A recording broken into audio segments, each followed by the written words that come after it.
So excited to be here. As they mentioned, I am Mayola Charles. I am here representing Meta. I lead our social impact partnerships across entertainment, and I am so excited to be joined here by this fabulous group of panelists. We'll be talking about next-gen equity, music education, and the diverse pathways into music. So we're gonna have fun today, though. I want this to be a fun panel. So to kick off, I'm gonna start with you, Raj. Introduce yourself and tell us about your pathway and your career journey into music. Yeah, my name is Raj Will. I'm from Los Angeles, California. I've had the most probably unorthodox pathway, considering now I have a position as audio production instructor for Dominguez High School in Compton, as well as being the arts, media, and entertainment program coordinator for all of Compton Unified School District. But I didn't go to school to be an educator. I have 12 years experience in the music industry as an audio engineer, producer, event producer, project manager. I got my first opportunity with Neo. I started as an intern, and that internship was able to go from intern to assistant engineer, eventually assistant producer, and then studio manager. And that studio management position pretty much just changed my entire life because I was able to learn about sync placements. I was able to learn about industry management. At the time, he had a subsidiary deal with Motown, so I was able to learn about record label management and things of that nature. So throughout those 3 to 4 years, that's what kind of shaped everything that I've started to do, and here I am now.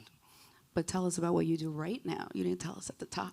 Yep. So right now, as program coordinator for arts, media, and entertainment in Compton, we provide opportunities for students. You know what I'm saying? We teach audio production. So that's everything related to audio engineering, music technology, as well as entertainment business. You do a lot of great work, and you are selling yourself short on this. He runs the J Dilla Music Tech Grant out of Compton, and he does an amazing job teaching students about production, music production, and engineering. So thank you for the work that you do. Thank you. All right, Flying, you're next. Hi, I'm Flying. And I'm Bobby. And we're Flying a Boss. We're a music duo, and we're best friends. And we're happy to be here. Yeah. I love that. You want to tell us a bit about your career or your pathway into music? What got you here? Ever since we were little girls, we wanted to be big stars. Yes. So then we met up. We started a duo. The pandemic hit, so we couldn't perform anymore. So we pivoted to social media. And we posted on social media every day for 2 years straight. Yep. And then we went viral last year. And now we're here. Yes. So, Dana, we'd love to hear a bit more about you. Yeah. I'm Dana Droppo. I'm Chief Brand Officer at Billboard, and Billboard is the home of the charts. So we operate a multi-platform media company. We publish a magazine, we have a website, we put on events like the Billboard Music Awards and Billboard Women in Music. And as Chief Brand Officer, my role there encompasses a few different departments. So we have a brand studio that works with all of our advertising partners. We have an events team that puts on all the incredible parties and award shows and concerts that we do around the world. We also have a wonderful marketing team. Our video team puts out about 100 videos a day, and you can watch series like Tour Stop and Billboard News on Billboard.com and across all of our social channels. And then the design team that makes all of our beautiful graphics and creates the look and feel for all of the IP that we roll out. So those are the teams that report up into me. I've been with Billboard for about 6 years, and my background is in editorial. So I started as a journalist and a music fan. And when I was young, I mostly just wanted to get free concert tickets, which you get as a member of the press. So that was my way in, and I'm really happy to be here. Nice, and we're happy to have you. So this is obviously a diverse panel of folks with different entry points into the music industry, but the one through line here is our support for Save the Music Foundation. Many of you probably know about Save the Music Foundation. They've been an OG in the space, ensuring that students, schools, and communities are empowered to find music as a pathway to success and empower them to pursue their interest in music. And so I think that is the perfect segue to sort of ask the panel, how has music education impacted you?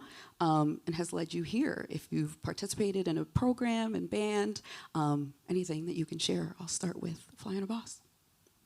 We met in music school. So that was really helpful. Yeah. I'm so glad we met each other there. Same. And most of our friends in LA, we met at that school. Yeah. And we all are creative and do music together. We both also are like in those like rock camp things as kids. Yeah, I was in one here in Austin, actually, the girls' rock camp. Yeah, so those are really fun. I think music education is very important. I played the recorder in 3rd grade. That was awesome.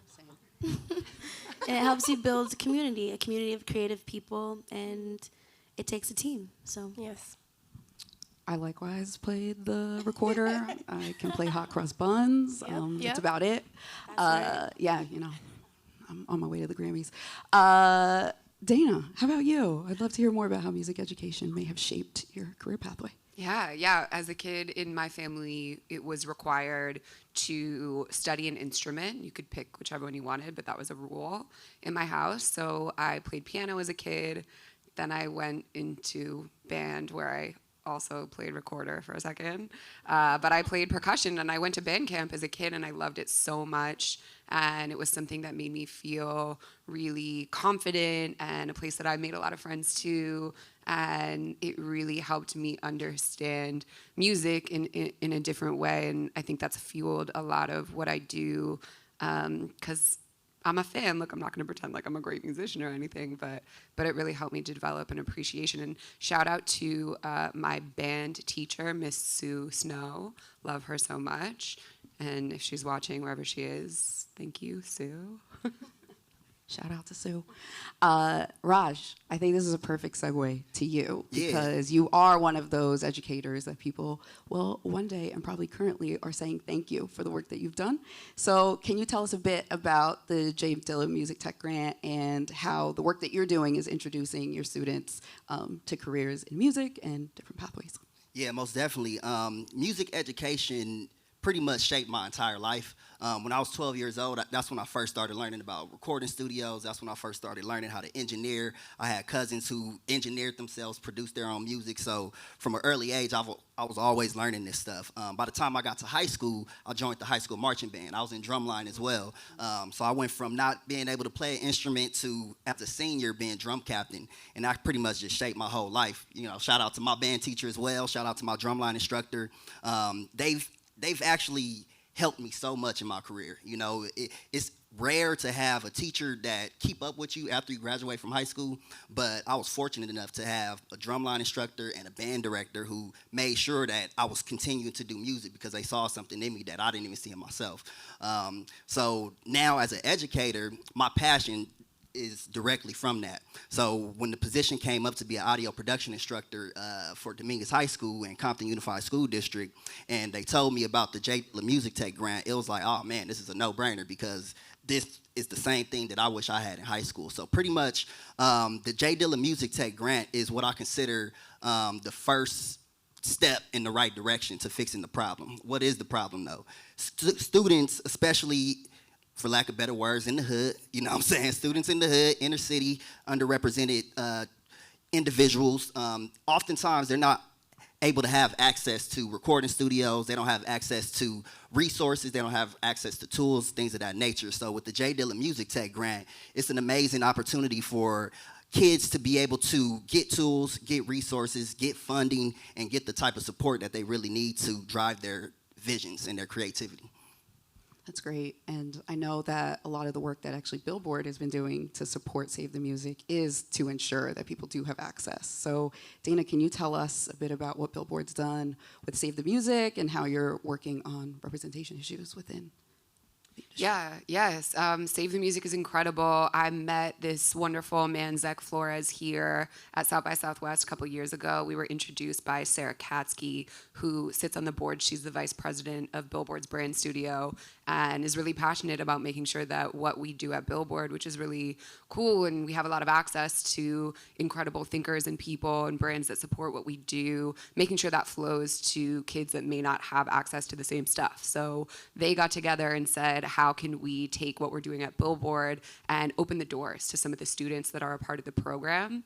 So last August, we were celebrating 50 years of hip hop at the Billboard Hip Hop Live event, which is our Power Players event. At Billboard, we publish lists of the most powerful people in music, and we have a hip hop and R&B power list. So we celebrate executives, publishers, A&Rs, managers, and artists themselves. This year, we celebrated Lil Wayne. Anybody heard of Lil Wayne? Just kidding. Lil Wayne, yeah. We had Lil Wayne, we had Nas, we celebrated Ice Spice.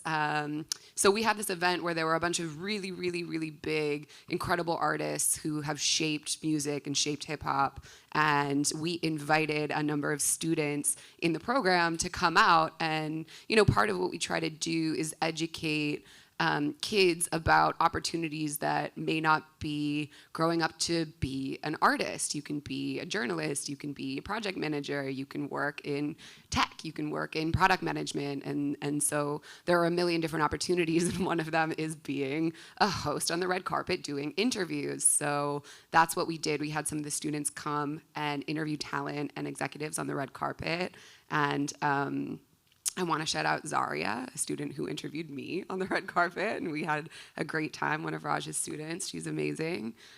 So really at the heart of it, it's about giving these students a seat at our tables, a space in our parties, in our boardrooms to get their hands dirty, test things out, and learn a little bit about different pathways that they can take in their careers as they figure out who they are and what they're good at and what they want to do. It's amazing. Makes me think about you flying on a bus, around the work that you put in to be where you are now. And I'm sure that you faced plenty of challenges to get where you are. And so hearing Raj and hearing Dana speak about the opportunities that they've created for students now, I would love to hear a bit about, now that you're on the other side of that, what challenges did you face and how did you overcome them?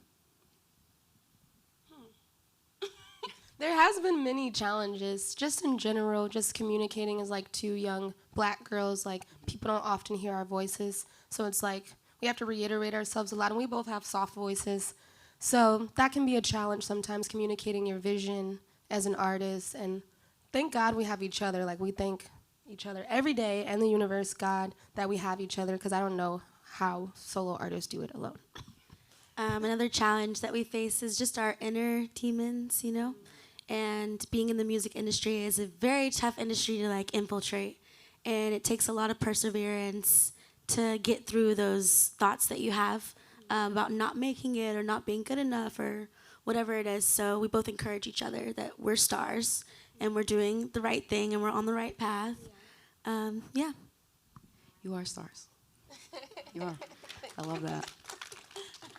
I love, Bobby, that you mentioned being two black women in the industry, because representation does really have, like, we're still working on it across all the industries, across entertainment, you name it. So programs like the J Music Tech Grant are helping to address that. So Raj, I'd love to hear a bit more about how you are ensuring that the tools that you're providing your students in classroom are addressing that and preparing them for the careers that they will very much likely have in the industry. Yeah, definitely. So through the efforts and the resources that have been provided through the Save the Music Foundation, through the J Dilla Music Tech Grant, we're able to do some crazy stuff. Like, it shouldn't exist that we're able to come to a Billboard Power Players event and be able to be on the red carpet with students from Compton, you know what I'm saying? So that's one of the issues that we're helping to fix by being able to train them up and get their minds prepared to be at that level, you know. I feel like all classroom teachers, especially as it relates to what's called career technical education, it's our job to teach students how to be a CEO. And what I mean by CEO is not chief executive officer. It's more so about instilling in them the character, the education, and the opportunities that are provided to them to be able to have a seat at the table. So that way, when you do have a seat at the table, you know how to conduct yourself. You know how to pick up some water. You know how to sit at the table. You know what I'm saying? So there's a lot of characteristic things that we teach in the classroom, and through the tools and the resources that we have, we're giving them real hands-on experience. So my classroom is literally a working, functioning studio. We have recording spaces. We have audio interfaces. We have a podcast section. We have a live events portion, so we're teaching them everything like this, we're teaching them how to set up a production like this, so by the time they learn all that stuff and they do have a seat at the table, they know how to represent themselves properly. That's really important. And when you think about a seat at the table, I also think about Billboard and the work that Billboard has done to ensure that the voices of underrepresented artists are amplified and are heard. Congratulations to you for just completing Billboard Women in Music, which was a fantastic event. And so I'd just love to hear more about those initiatives and how you're amplifying and supporting underrepresented artists. Yeah, I mean, I think that there are so many artists who are stars now who started without having any connections in the industry, who maybe were in their room with a piano, playing around with their voice, and now they are winning Oscars like Billie Eilish. And so Women in Music, for example, is a platform that runs like an award show. It also is tied to a power list. So we celebrate the most powerful women in the music industry in every different function, and then we celebrate artists as well. And it's something that we've been doing for many years, about 16 years. And the honorees really run the gamut. So Beyonce's been there, Selena Gomez, Taylor Swift, kind of you name it, Megan Thee Stallion. And the event it's such a vibe. You get there and everybody wants to meet each other. All these women are from different genres. So last week, for example, we had Lainey Wilson, this incredible country artist, present the Group of the Year award to New Jeans, this K-pop group, and watching them interact and just be really proud of each other was such a cool moment. They probably wouldn't cross paths in that many other rooms. And then you also have all these different women who work in different functions of the industry getting together, patting each other on the back. Everybody dresses up, looks really cute, has some drinks, has a little party.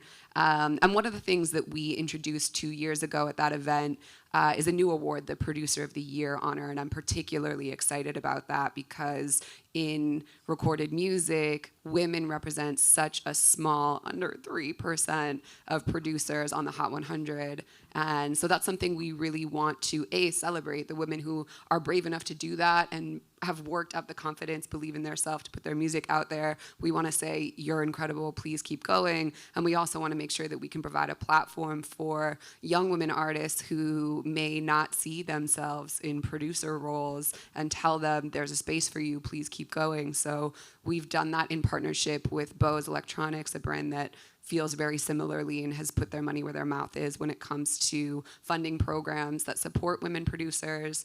Our first recipient was Rosalia last year, and this year the award went to Pink Pantheress, and it was her first ever award.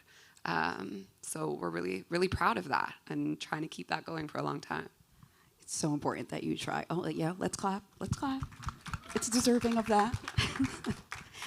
You called out earlier a student that is in your program, Raj. I would love to hear more either about her or any success stories that you want to tell us through your program. I think it's so important to talk about the wins there and what they look like. So yeah, for sure.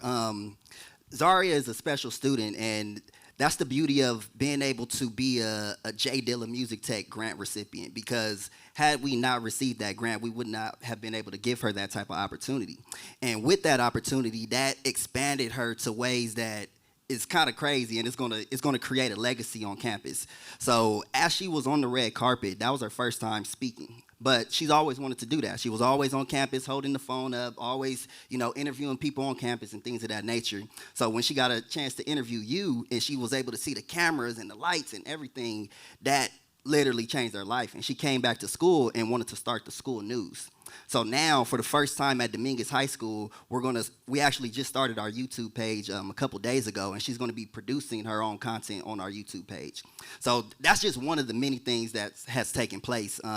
There's been many events to where, we have the music industry remix event at 1500 or Nothing Studio, and we have students that and this is kind of also crazy too. We had one of our students in front of Corday in front of Rance from 1500 or Nothing and Dallas Martin, senior vice president of Atlantic Records. And our student was able to play his music in front of those people, and they were blown away in ways that I've never seen this level of industry people be blown away.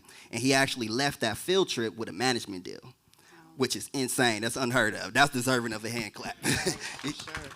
You know, so through the J. Dilla Music Tech grant, we're able to just get access and resources and have a seat at the table that people from Compton, people from South Central, Long Beach, we don't get those type of opportunities. A better way to put it, people in the hood, underrepresented people, you know, we don't have these type of opportunities given to us, just literally handed to us. So it's up to us to be able to maintain, you know what I'm saying, and know what we want to do. That's what I love about y'all. You know, when I saw y'all perform yesterday, you know exactly what you want to do in the industry, and you know exactly how you're going to do it, and you know exactly how people are going to see you, you know what I'm saying? So that's the type of empowerment that we want to give our students at an early age, so that way, you know, they once they do get to a level like y'all, they have that knowledge and they're not, you know, thrown off by anything.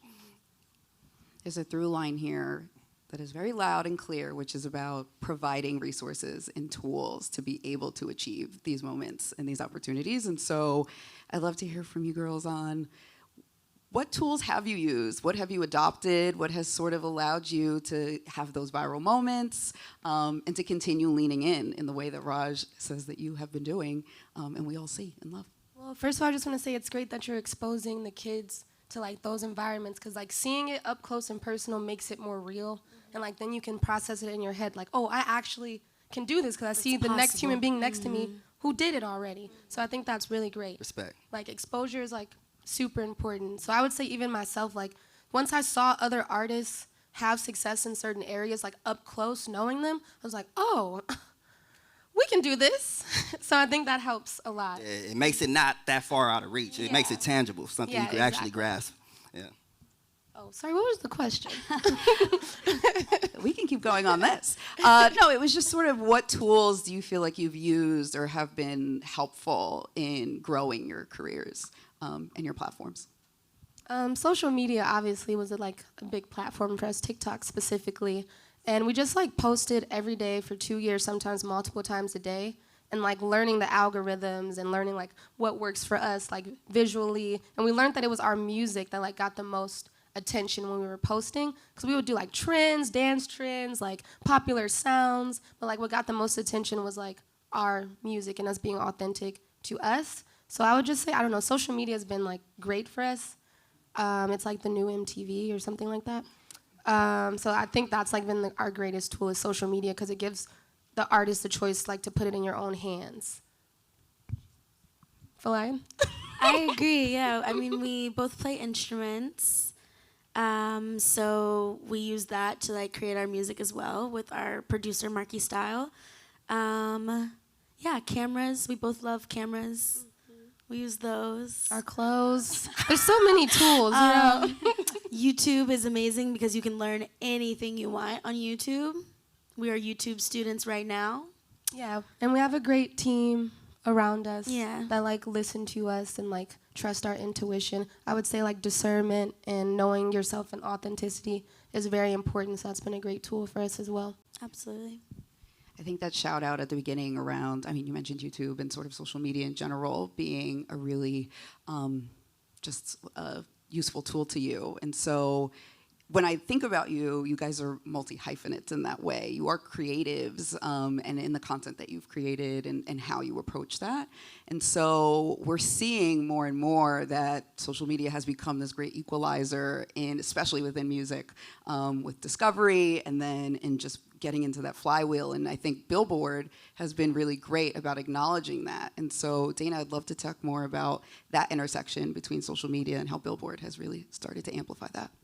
Yeah. I mean, Billboard's a 100-year-old brand, right? So we constantly have to figure out how to make sure that we're relevant and how to make sure that what we are publishing is reaching music fans, because at the end of the day, the health of the music industry across the board, from the artists to the people who work behind the scenes to the fans, is what we're trying to promote. And we want it to be healthy, and we want to hear new music, more music, good for the world. That's unequivocal. So one of the things that we do at Billboard Billboard is make social media really prominent and funding a full video team that is able to publish video journalism that's independent just from what's written on the website. Super, super important for us. Having social media editors who are out and capturing content and being able to show the fans what's happening around the world, whether it's music festivals or shows or conferences, is also super important. And last year we launched the official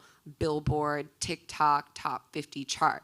And TikTok is such an important platform for artists, especially for independent artists who want to have control of how they look and sound, and they want to be playful, and they want to be able to constantly engage with their artists, with their fans. And so that chart was super important because I think TikTok is one of those platforms that everybody knew was influencing music and was driving discovery, but it was difficult to ascertain exactly how much. And one of the services that Billboard provides is tracking listenership and being able to showcase, okay, this artist is really poppin', this is really important, you have to pay attention to this artist. Maybe they don't fit into the schema of what, the industry might think of as an emerging artist, but there's an audience for them, and the numbers are undeniable. So you look at Fly on a Bus, for example, have logged 78 million official US streams. It's an enormous number, and I think people look at Billboard and sometimes think that we're only paying attention to really top artists, and that's true. We log the Hot 100, that's very well known, but every single day our team is tracking the songs and the artists that are bubbling up and bubbling under so that we can be prepared to give them their first cover, to give them an award, to platform them in a way that's going to catch fire when they've already had this ember burning and developed a fan base that's really excited. So we love our TikTok chart. Right now, Flo Milli is in the top 5 of the TikTok chart, and y'all are performing with Flo Milli later. Yeah, so cool. We're so excited. Yeah, wow. Shameless plug, go see the girls at our sister company, Rolling Stone's Future of Music Showcase. Social media is vital, and we're so happy to have it as a tool to use. Me too. Thank you, as the Meta. Meta rep. Thank you, Meta. Something I'm thinking about, though, as social media becomes so, I guess, pervasive, really.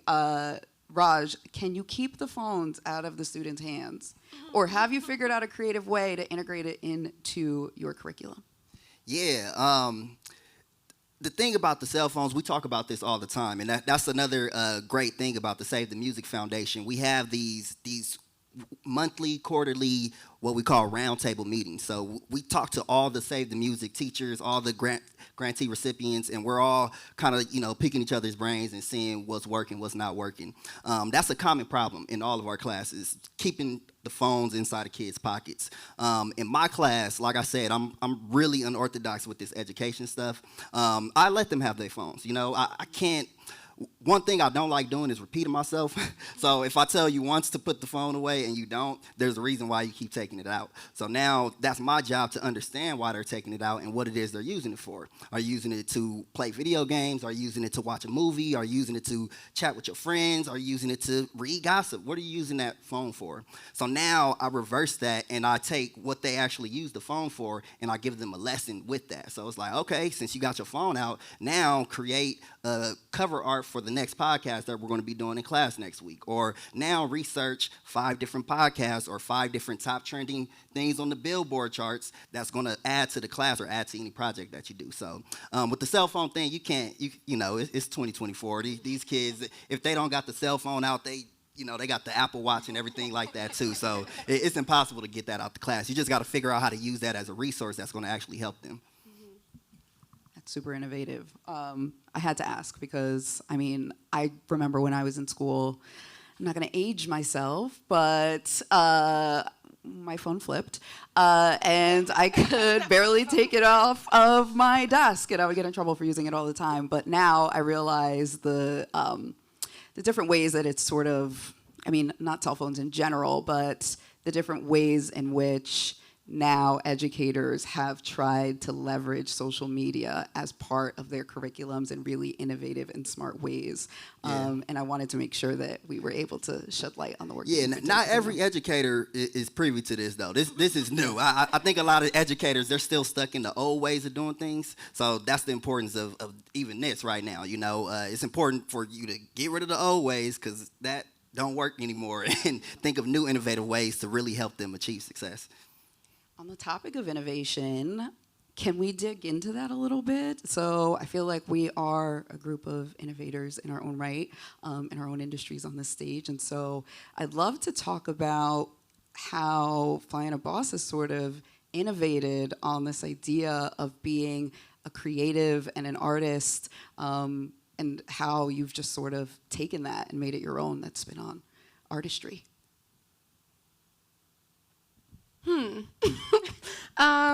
We just are being ourselves. I don't think we're intentionally like, how do we innovate? How do we change the game? We just like try things on the internet and like different ways to promote our music. Our music is very important to us, so we want to get it in front of as many eyes as possible. And we like care about our visuals. We care about how it looks and how it's portrayed and how what we're conveying. So yeah, but are you thinking about innovating? Not really, no. We just like to create. Comes naturally. Yeah, I think so. Yeah. We also want to show that Black women are not a monolith and that Black people aren't a monolith.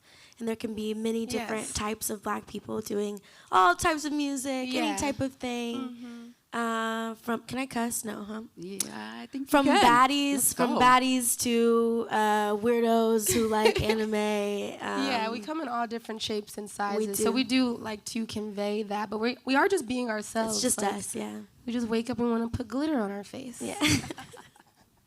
And it looks gorgeous. Thank you. I want to put glitter on my face. I know. I'm like, I should put glitter on my face today. Raj, let's chat a bit about the challenges maybe that you're facing. It's a quick pivot. But I'd love to talk about the challenges you're facing. I think that's real. I think given that Save the Music has a large footprint across the country, there are many ways that everyone in this audience can participate in supporting the work that they do. So I think it's important to hear directly from an educator who is supporting these programs and leading these programs on how someone could do that and what challenges you're facing. Yeah, really the only challenge with something like what the Save the Music Foundation is providing through the Dilla Music Tech Grant, there aren't any real challenges. The only challenge is going to be getting rid of the old way of doing things, because we're provided with so many resources and so many tools to help students alleviate any problems. So, for example, typically on campus, before we had the audio production class, one of the biggest problems will be kids walking around, not going to class, and kids having failing grades and declining grades and things of that nature. But through the J. Dilla Music Tech Grant and us being able to turn my entire classroom into a functioning recording studio, kids' grades are actually going up now because they have a reason to be able to stay at school. They want to come to school now because they can record music, they could create podcasts, they can shoot music videos, and they don't have to worry about even, even the drug thing and the gang banging thing, in the hood. That's kind of going down a little bit, which is going to take time for us to really change that culture. But just for example, one of the opportunities that we had an opportunity with United Masters, in which 10 of my students are going to be placed on a curated music market playlist on United Masters, to where people can look up their music and they can get potential seat placements and things of that nature. So they can make money in high school because of these opportunities. So that changes the mindset of, I don't got to go in the hood no more doing this, that, and the third. I can just go to school and I can maybe go viral, or I can maybe achieve success, or I could maybe shake hands with somebody that could put me in a different position. So it's not really a lot of problems and challenges that we face, other than just creating new solutions, you know what I'm saying? And that's what we're currently doing. I love being a solutions-oriented mindset. Do you ever invite the community into your programming? I'm just curious, again, in the spirit of what can you do to support music education? What have been some of the experiences you've had where you've had the community really invest in the work that you do? Yeah, that's like I said, we're gonna keep going back to Save the Music Foundation because that's another beauty of what they were able to provide for us because we've had random stuff just happen at the school. For example, we had Ed Sheeran come perform at our school, and that was amazing for our kids because they've never seen a concert. You know, they've never stepped outside of the Compton area to see somebody perform live music. So to have somebody like Ed Sheeran come and make that happen, you know, it's like, oh dang, that changes everything for them. Additionally, with that, I'm trailing off. What was the question again? I'm sorry. No. I'm Go ahead. off, No, yeah. go ahead. I mean, the question was about how the community and has invested in the programming, but I love this trail that you're on. Yeah, no, so that's what I was trying to get to. So with events like that, the community is able to come to the school. So typically parents will come to the school just because their kids got in trouble or because, you know, the kids are getting kicked out or the kids about to get arrested or something like that. But now they're coming to the school for events like seeing Ed Sheeran perform. And my students, they create these live concerts. They create situations to where the band can perform, the drama department can perform, rappers, singers, everybody on campus. It's like a high school showcase. So with that showcase, we're able to really engage the community and bring them involved. Let them see their kids actually do something positive because they haven't really seen their students do anything positive. So that's one of the main things that I'm working on. We collaborated with Blue Guitar Project and Bright Path Center to create these situations to where we could do music festivals at the school. You know, so that's something that we're currently working on. Our next activation is going to be towards the end of the school year, and that's going to be our last like end of school year concert, and that's to where the whole city of Compton could come out. It's going to be food, games, carnivals, performances, all that type of stuff. So arts, media, and entertainment, you know, bring the people together. The Ed Sheeran note at the top. Back to Ed Sheeran. No, not yes, but no. But I wanted to mention the Ed Sheeran piece because I think that also speaks to just proximity and having access to seeing someone do what it is that you want to do. And so, Flying Boss, I would love to hear if you have any, I don't know, advice or, you know, takeaways that you would give a young artist or a creator on achieving their success or following a pathway that they want to go down. Consistency, teamwork. You can't do it by yourself. You have to collect people, really, that have the same mindset as you. Yeah, for sure. What else would you say?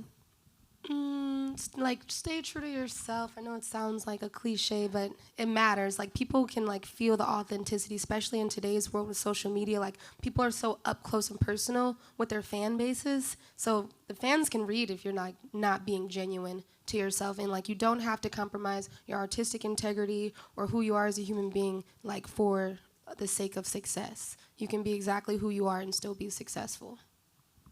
I just want to say, I think that really applies to everything. Yeah. Like, we have a lot of people in the Billboard universe and on our teams who maybe didn't come from a super traditional journalism background or didn't go to college or never studied music but are really big fans, or they're really talented graphic designers. And even for myself, trying to get to where I am today required a lot of just trusting my instincts. And so I think that's really amazing advice for anybody. Also, to write your goals down. Write them down physically so that you can look at them, and the next year look at them again and write some more down. Exactly. Just keep adding more goals. Also, if you put your goals in a song, they really manifest quicker. Ooh. We didn't have a single brand deal. Now we have so many. Yeah. Congrats to that. Raj, I saw you about to interject. Were you about to ask? No, I just wanted to add to the writing down piece because that is so important. I tell my students that all the time. I have one notebook that I've had for 10 years, and everything that I've ever wanted to accomplish in this industry, I wrote it down, and about 70% I've been able to check off, you know, but there's still a lot more that I want to accomplish. But just being able to have that frame of reference to know, okay, this is what I wanted to do in this year. 5 years ago, oh, we're now 2 years ahead, and I did it. I'm close to it. You know, that frame of reference is amazing to be able to keep track of your legacy. Also, to like do it in community too helps. Like to do it with your friends so you guys can hold each other accountable. Like we used to sit every year and just write our goals down together. And from 2021, I think we crossed off all our 2021 goals finally, except for one, which is Billboard. Ooh.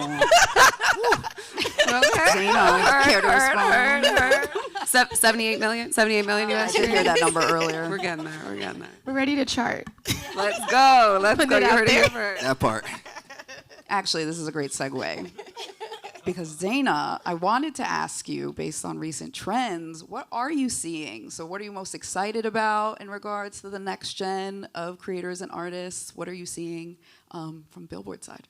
Yeah, I mean, I think there are so many young artists who are more empowered than ever. And for me, seeing artists like Flyana Boss, who, to your point, can showcase that there are a million different ways to present yourself and that you can look any type of way and you can be any type of creator that talks about whatever subject matter, and there's really no barrier to being able to be successful. That's what's most exciting for me. And I think that this younger generation, you look at Gen Z, you look at Gen Alpha, this generation cares about each other. They care about community, they care about sustainability, they care about equality, they care about equity, they care about things that really, really matter, and not that us millennials are, I'm not going to be a millennial ragger, but I think it's really inspiring to see this young generation say, look, we're not going to spend our time or spend our money with a brand that doesn't represent our same values and doesn't sort of back up projects that really matter to us. And so I look at these young artists doing it their own way, and a lot of them are independent, a lot of them are working outside the major label system, not to say that that isn't a great system if it's the right fit for you, but they're really demonstrating that that is not the only way to be successful, that's not the only way to generate a fan base, and that's not the only way to generate revenue. And being able to support yourself as an artist requires thinking out of the box and taking brand deals that can help you have 3 months to sit and record, or 2 months to be bored and let your mind wander so that you can come up with a new idea that could be really lucrative for you in the future. All of that stuff is so important. So I'm inspired by the future. I'm really honored to be able to witness this time in music because there's so much good stuff to come. It's true. Everyone, I feel like, and I'm a millennial as well.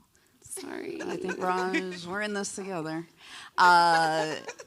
You're right. I feel like next gen artists, creators, creatives are super multi-hyphenate, super leaned in. They're mission driven, and we're seeing that in their content, in their music, in the brand deals that they choose. And so I salute them in a way because it's really hard. It's really hard to step out and step on business.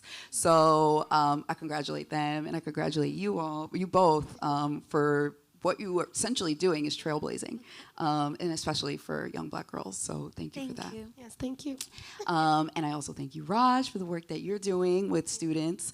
It is very important for them to be able to work with an expert and a knowledgeable and, I guess, empowering educator like yourself. And Much so respect. Thank you. Thank you so much. And then Dana, for the work that you're doing and amplifying marginalized voices and ensuring that they have representation in an industry that feels really hard to break into. So thank you for that work. Okay, we have rapid fire questions. Yeah. We have some rapid fire questions before we turn to the audience questions. They're fun, they're meant to be easy, be quick, okay? Be nimble, be quick. Let's go. There's no music that's gonna play. Okay, first question, and just feel free to jump in. Do you listen to albums in order or on shuffle? I personally like to listen in order Same. because I feel like that's Yeah, the me way the too. artist intended it. Anytime I hear an album on shuffle, I'm thrown off. I'm like, whoa. Anyway, At least the first listen for me needs to be in order, and then I'll pick my favorites and then shuffle that. Me maybe too. sometimes. That's how Can I I do just it. shout out a skit? I love a skit, and for the skit to have context, you have to listen in order. So True. skits and True. interludes bring Yes. me skit too. That's true. Yes. Raj? Same. I got to listen to the whole album so I can hear the story. Get into the why they did the album. It's a controversial question I like to ask you. Okay, who has had the biggest impact on your life?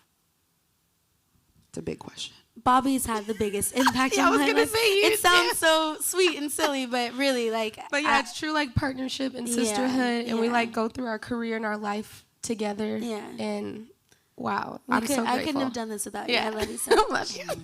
I love that. Yeah. Enough of the cheesy stuff. Yeah, I was about to say, mine is going to sound pretty cheesy too, but really my high school drumline instructor and my high school band director, because I love that. throughout my career, like I said, they've been kind of just keeping track of everything, and I was able to start a LLC because, you know, the direct hand of my drumline instructor helping me with that, and owning studios because of the direct hand of them guiding me towards that direction and stuff, so definitely them. I'm going to be the asshole and say myself. Let's go. As you should. Shout out to little me. I talk to her all the time, and she really keeps me going. Yeah. I love that. I love that. Let's see. Which one should I ask? Okay. Actually, perfect segue. If you could share one piece of advice to your younger self, what would it be?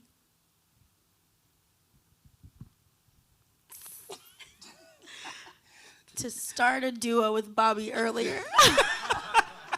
Because if we would have known each other earlier, or done this Yeah, if like earlier. I had made my way to Dallas as like a 7-year-old, or she came to Detroit, it would have been over for everybody. or when you were gonna move to California. Yeah. Maybe I could have moved to Yeah, California. then. exactly. Anyway, we would write ourselves a very detailed letter about who Like we fine, are. fine flying Yes.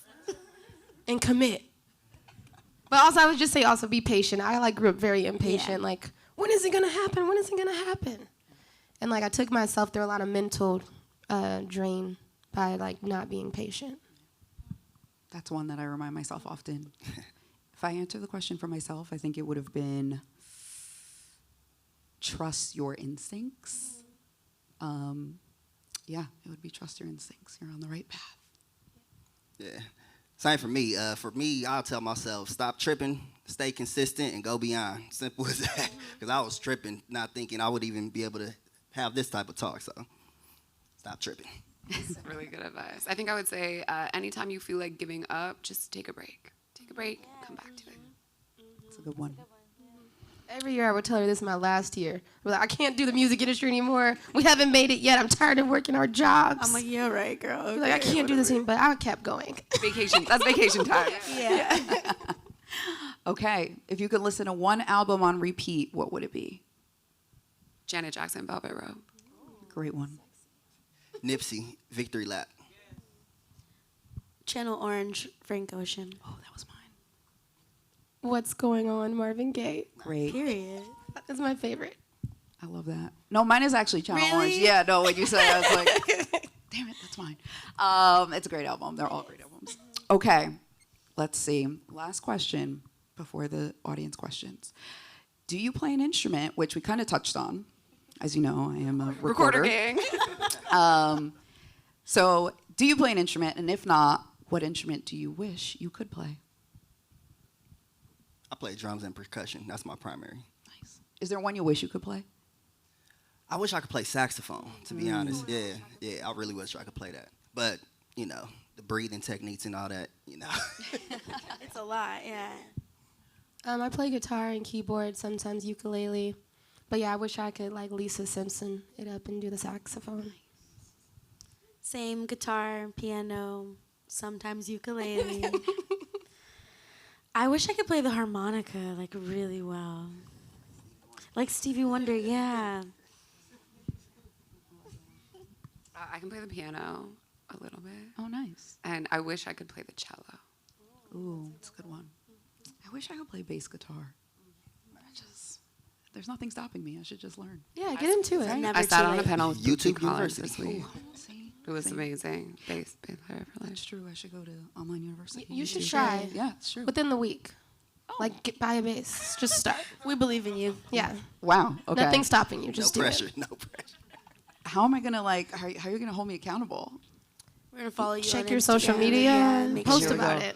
Okay, the pressure's Write it on. down. Write it down. Just start. You're going to suck it first. Everyone Yeah. does.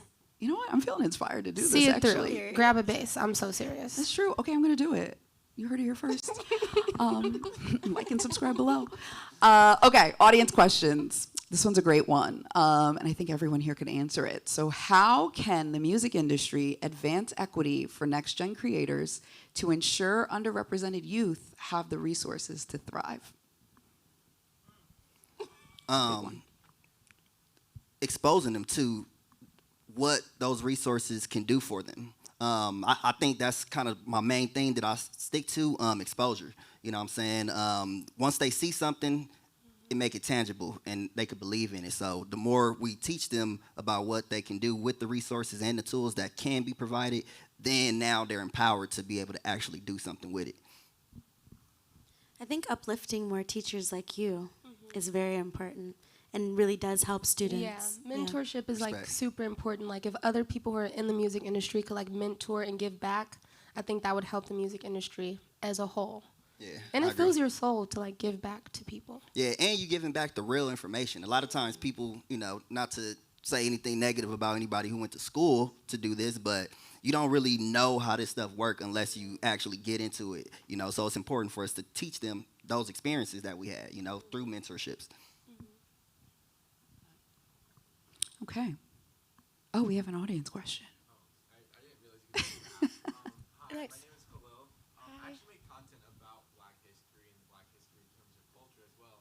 My question is about Billboard actually. So I see like a lot of the programming and how it's great for increasing representation. But I'm curious, are there internal discussions about how Billboard categorizes musicians?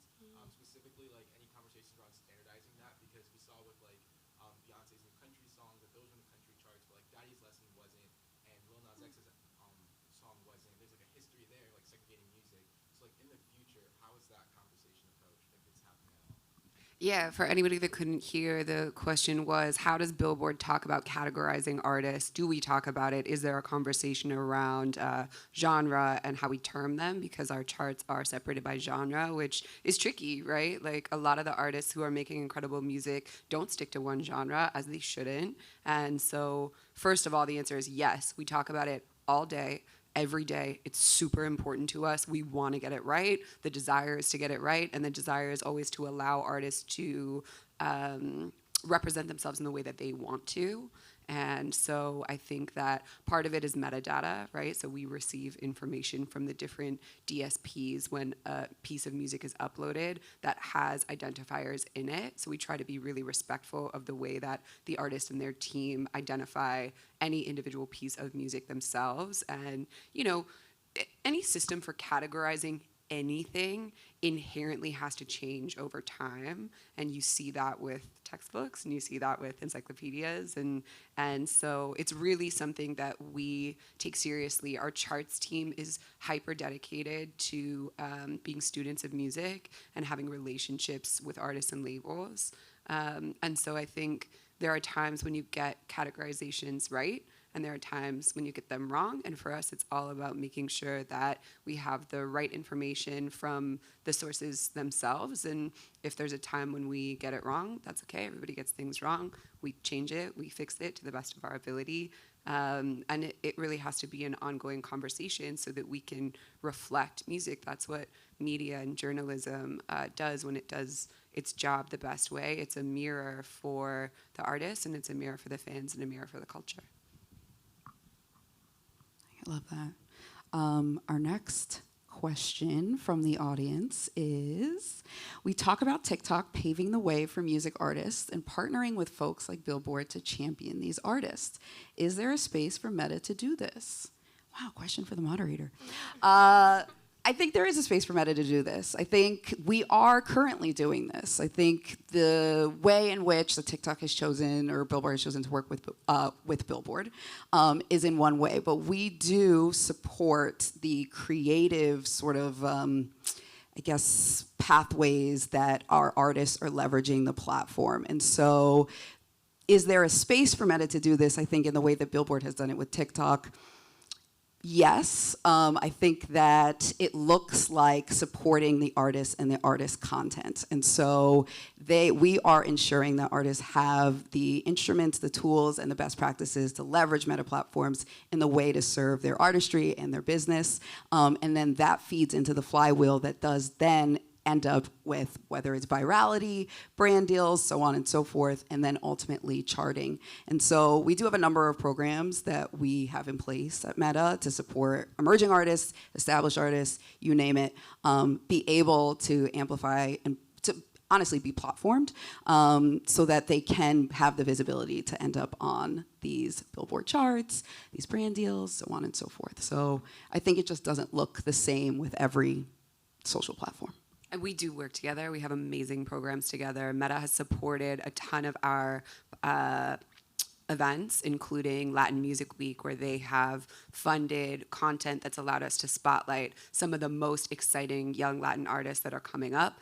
And we have worked together to basically feed chart information and new chart updates across the whole entire sequence of Meta platforms. So that lives across Instagram, which is inarguably so influential for artists. But you'll see the same thing living across Threads, where we'll have original conversations with artists who have charted for the first time, and Meta has really put their money where their mouth is to be able to make that possible in a way that's super unique. And then we do the same thing on WhatsApp. WhatsApp channels are an incredibly influential tool for us to be able to let our audience know about new updates that are coming. So definitely we love TikTok, we love that chart, but I think that Meta has done a lot of this work and continues to do this work long term. Thank you, Dana. We love working with y'all. Yeah. Okay. Not a question. Just want to congratulate Raj on his entrepreneurial journey. Oh, thank you. Thank you. Much respect. Much respect. Congratulations. Thank you very much. I think that's it for our questions, y'all. Unless anyone wants to ask someone else a question on the stage here. Is there any burning questions for someone on the stage amongst our panelists? Okay. Oh. The question was, what's your favorite anime? Oh, yeah, what's your favorite anime? I'm wearing my favorite anime right now. It's Attack on Titan. But I just started Demon Slayer, and I really, really, really like it. Yes. Nice. I don't watch anime. I got to get into It's it. okay. I don't either, but my bestie does. Okay. I like sitcoms. Yeah. Oh, favorite sitcom? Today, I'm going to say The Golden Girls. Ooh, classic. Amazing. I wasn't expecting that one. Well, I think that's it for our conversation. I do want to say again, thank you, Save the Music, for bringing us together, for continuing to do the work that you do to empower students, communities, and schools to leverage music to find success and to achieve their dreams. We are in full support of the work that you do, and we are thankful for the work that you do. And so we are just grateful to be here. And thank you to my wonderful panelists, Raj, Falayan, Bobby, Dana. Thank you so much for coming today. Thank you for the gems that you dropped, the inspiration that you've provided. I think this was the best South by panel, but I might be biased. Thank you guys. This was our first panel. Yeah, thank you. Great.